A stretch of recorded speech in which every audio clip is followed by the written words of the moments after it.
الحمد لله رب العالمين والصلاة والسلام على سيد المرسلين أما بعد فأعوذ بالله من الشيطان الرجيم بسم الله الرحمن الرحيم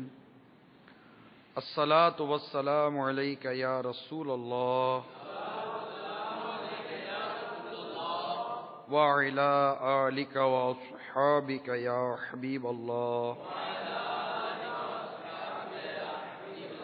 الصلاة والسلام عليك يا نبي الله وعلى آلك وأصحابك يا نور الله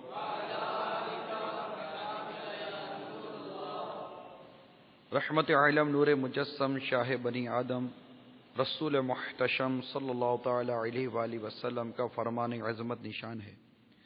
تم میں سے قیامت کے دن میرے سب سے زیادہ نزدیک وہ شخص ہوگا جس نے دنیا میں مجھ پر کثرت سے درود پڑھے ہوں گے۔ صلو علی الحبیب صلی اللہ تعالی علی الحبیب۔ میٹھے میٹھے اسلامی بھائیوں،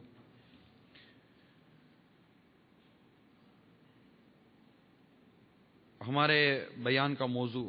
قیامت کی نشانیاں، یہ جاری ہے، ہفتہ وار سلسلہ ہے یہ مدنی چینل کا۔ اور اس سے پہلے کہ میں اپنے بیان کے موضوع کی طرف آؤں، چند اچھی نیتیں کر لیتے ہیں کہ مومن کی نیت اس کے عمل سے بہتر ہے۔ نیت بندے کو جنت میں داخل کر دیتی ہے۔ ثواب کے حصول کے لیے کہ زیادہ سے زیادہ ہمیں ثواب ملے، ایک کام کرنے کے لیے زیادہ ثواب، جیسا ابھی آپ بیان سن رہے ہیں، اگر اس نیت کے ساتھ ہم آئے ہیں کہ میں اللہ عز و جل اس کے پیارے حبیب صلی اللہ تعالی وسلم کا ذکر خیر سنوں گا، اسلام کی بات سیکھوں گا، شریعت کی بات سیکھوں گا، قرآن کی آیات اور احادیث مبارکہ کو سنوں گا، اس کو سمجھوں گا، اس پر عمل کرنے کی بھی کوشش کروں گا، تو ایک بیان سننے کے لیے آ رہے ہیں، یہ ایک نیت ہے کہ میں سنت و برا بیان سنوں گا۔ پھر اس کے ساتھ ساتھ مزید نیتیں بڑھاتے رہیں کہ اللہ عز و جل اس کے پیارے حبیب صلی اللہ تعالی وسلم کے نام مبارک کی تعظیم کی نیت سے 2 زانوں بیٹھوں گا۔ بیٹھ جائیے، جب تک بیٹھ سکے 2 زانوں بیٹھیے، اور اگر تھک جائیں تو پھر آپ چوکری مار لیجئے یا دیگر اور کیفیت میں بیٹھ جائیے، پھر کچھ دیر کے بعد پھر 2 زانوں بیٹھ جائیے، پردے میں پردہ کر کے جتنا ہو سکے گا اپنی نگاہوں کو جھکا کر سنوں گا۔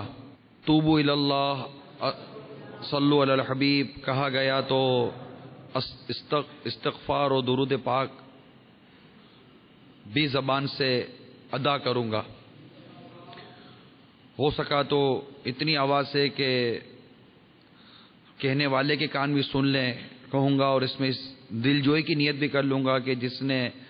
ندا دی اس کی دل جوئی بھی ہو جائے گی۔ اسی طرح مختلف اور اچھی نیتوں کے ساتھ ایک کاش درس و بیان سننے اور درس و بیان کرنے کی ہمیں عادت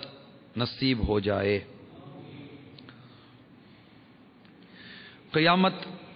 کی نشانیاں یہ ہمارا موضوع ہے۔ اس سے قبل مختلف سلسلوں میں روایات بیان کی گئیں کہ فلاں حدیث میں سرکار صلی اللہ علیہ وسلم نے کچھ یوں ارشاد فرمایا، بھی یہ ارشاد فرمایا، یہاں تک کہ بہت ساری نشانیاں میں احادیث مبارکہ کے تحت حدیث پاک بیان کرتے ہوئے بیان کر چکا۔ میٹھے میٹھے اور پیارے پیارے اسلامی بھائیوں، آیات اور احادیث مبارکہ میں جس طرح قیامت کے بارے میں، اس کی نشانیوں کے بارے میں بیان کیا گیا ہے، آج کے اس سنت و برے بیان میں اس کا ایک اجمالی بیان کروں گا۔ جو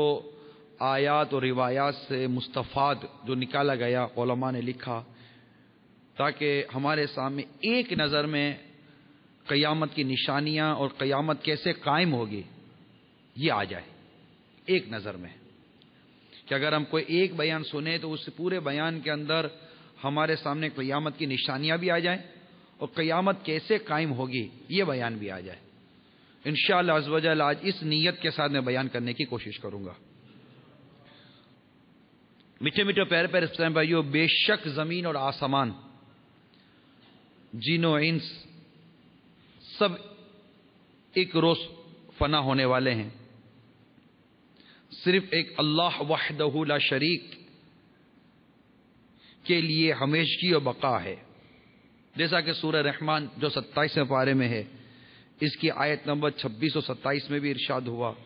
کل من علیہا فان ویبقى وجہ ربک ذو الجلال والاکرام۔ ترجمہ کنز ایمان، زمین پر جتنے سب کو فنا ہے اور باقی ہے تمہارے رب کی ذات عظمت اور بزرگی والی۔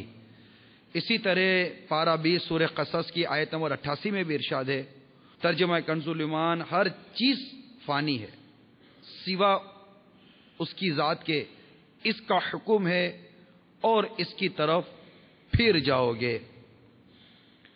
دنیا کی فنا ہونے سے پہلے چند نشانیاں ظاہر ہوں گی، جن میں زمین میں دھنسنا ہے بھی ہے۔ خسف کہتے ہیں اس کو، خسف یعنی آدمی زمین میں دھنس جائیں گے، ایک مشرق میں، دوسرا مغرب میں اور تیسرا جزیرہ عرب میں یہ واقعہ رونما ہوگا۔ مسلم کی روایتیں، بخاری کی روایتیں، ترمذی کی روایتیں مختلف اسناد کے ساتھ احادیث مبارکہ یہاں میرے عربی متن میں موجود ہیں، اور میں ان آیات اور ان روایات سے جو عکس ہے نکلا وہ انشاءاللہ بیان کر رہا ہوں۔ ٹھیک ہے، حدیث بیان نہیں کر رہا، حدیث پاک سے جو علماء نے لیا میں وہ بیان کر رہا ہوں، جو کہ حدیث پاک میں اس طرح کی باتیں آئی ہیں۔ تو یہ پہلی نشانی بیان ہوئی۔ دوسری، علم اٹھ جائے گا، یعنی علماء اٹھا لیے جائیں گے۔ یعنی اس کا یہ مطلب نہیں ہے کہ علماء کے سینے سے علم نکال لیا جائے گا، اس کا مطلب یہ ہے کہ علماء اٹھا لیے جائیں گے۔ جہالت کی کثرت ہوگی، بدکاری زنا کی زیادتی ہوگی، کثرت کے ساتھ بدکاری کی جائے گی، اور وہ ماحول ہوگا کہ بڑے چھوٹے کسی کا لحاظ اور پاس نہ رکھا جائے گا، اتنی کثرت ہوگی۔ یعنی میں جب یہ روایتیں پڑھ رہا تھا تو اس وقت ان کی بات شروحات میرے ذہن میں آ رہی تھی، جو مختلف کتابوں میں پڑھی تھی، جو حدیث پاک کی شرح لکھی گئی ہیں، اور اس طرح بھی شارحین نے لکھا کہ گویا کہ یہ وہ نشانی ہے کہ جس کا ظہور ہو چکا، کہ اتنی کثرت سے اس وقت بدکاری ہے، اتنی کثرت سے بدکاری ہے، اور یہ فعل بد اتنا عام ہو چکا، اور بدقسمتی سے کلمہ پڑھنے والے اس میں اتنا مبتلا ہوتے نظر آتے ہیں کہ لمان والحفیظ۔ اس کی جتنی بیماریاں ہیں، اس کے جتنے عذابات ہیں، اس کی جس قدر مذمت آئی ہے، اس کا بیان میں اپنے اس بیان میں کر چکا تھا بدکاری کے حوالے سے۔ اسی طرح مقتوط المدینہ کا ایک بیان ہے، ہمیں کیا ہو گیا ہے، یہ دیکھیے۔ تو انشاءاللہ عز و جل اس میں اس کی کافی آپ کو مذمت ملے گی۔ اللہ تعالیٰ بدکاری سے محفوظ فرمائے، زنا سے محفوظ فرمائے، بلکہ اس کے قرب سے بھی بچائے، یعنی ہر اس فعل سے، ہر اس ماحول سے بچائے جس میں اس فعل بد کی تحریک ہو، اس فعل بد کی طرف ابھارا جائے۔ ایسے رسائل، ایسی فلمیں، ایسے ڈرامے، ڈرامے ویسے جس میں فلمیں ڈراموں میں کیا حیا ہوگی۔ تو ان تمام چیزوں سے اللہ بچائے، ایسی صحبت سے بچائے، ایسی گفتگو سے بچائے، ایسی بد نگاہی سے بچائے۔ بد نگاہی سے تو ویسے ہی بچنا ہے، تو بدکاری سے بچنے کا ایک بہترین ذریعہ جو ہے نا وہ نگاہوں کی حفاظت بھی ہے، کیونکہ پہلے نظر بہکتی ہے، پھر دل بہکتا ہے، اس کے بعد آگے کے معاملہ شروع ہوتے ہیں۔ اگر بندہ نظر کی حفاظت کرنے میں کامیاب ہو جائے اور اپنی نگاہوں کو بچائے، کیونکہ نگاہ جو ہے نا یہ دروازہ، یہ راستہ ہے، اس کے اندر کوئی چیز داخل ہوتی ہے تو کبھی دماغ اس کے لیے اپیل کرتا ہے، تو کبھی دل اس کی طرف مائل ہوتا ہے، کبھی نفس اس کی خواہش ظاہر کرتی ہے۔ تو اسی کو بچائیں گے انشاءاللہ عز و جل، بہت سارے گناہوں سے بچنے کی توفیق نصیب ہو جائے گی۔ اسی طرح ایک نشانی ہے کہ مرد کم ہوں گے، عورتیں زیادہ، یہاں تک کہ ایک مرد کی سرپرستی میں 50 عورتیں ہوں گی۔ اس میں یہ بھی کہا گیا ہے کہ لڑکیوں کی پیدائش زیادہ ہوگی، جیسے اس وقت بھی یہ ماحول ہے